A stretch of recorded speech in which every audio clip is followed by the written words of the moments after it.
Welcome to epitome. నేను మీ గణేష్ సార్ని. ఈరోజు మనం ఏ కాంపిటేటివ్ ఎగ్జామ్కైనా సరే సిలబస్ కాపీ దాని యొక్క ఇంపార్టెన్స్ చూద్దాం. సిలబస్ కాపీ అనేది ఒక కంపాస్ లాంటిది. మనం ఏ డైరెక్షన్లో పోవాలి, ఎంత దూరం పోవాలి అనేది కేవలం మనకి సిలబస్ కాపీ చెప్తుంది.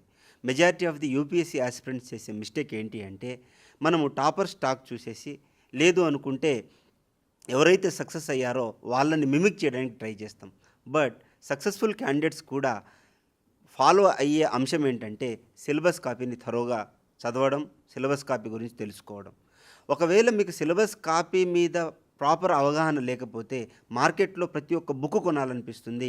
అండ్ మీకు విపరీతమైన నాలెడ్జ్ వస్తేనే సర్వీస్ రావాలి అన్న ఒక భ్రమలో మీకు సర్వీస్ రాకుండా పోతుంది. మీరు గమనించండి, చాలామంది సీనియర్స్ సక్సెస్ అవ్వకపోవడానికి మెయిన్ రీజన్ ఏంటి అంటే, వాళ్ళు సిలబస్ కాపీలో ఉన్న అంశాలేంటి, ఆ యొక్క అంశాలు కరెంట్ అఫైర్స్లో ఎలా అడుగుతున్నారు, ఆ అంశాలు మనకి ఈ యొక్క ఎగ్జామ్స్ యొక్క ప్యాటర్న్ ఏ విధంగా అడుగుతున్నారు అనే అంశాలు వదిలేసి వాళ్ళు బుక్కులు చదువుకుంటూ నాలెడ్జ్ వెంట పడుతున్నారు. అందుకోసం వాళ్ళకి ఫెయిల్యూర్ వస్తుంది. సో మీరు సక్సెస్ఫుల్ క్యాండిడేట్స్గా ఉండాలి అనుకుంటే కంపల్సరీ మీరు ఏ కాంపిటేటివ్ ఎగ్జామ్కి ప్రిపేర్ అవుతున్నారో వాటి యొక్క సిలబస్ కాపీ చదవండి, ప్రీవియస్ ఇయర్ క్వశ్చన్స్ చూడండి, అండ్ ఒక స్ట్రాటజీతో ముందుకెళ్ళండి. 100% సక్సెస్ వస్తుంది. Please do subscribe to epitome.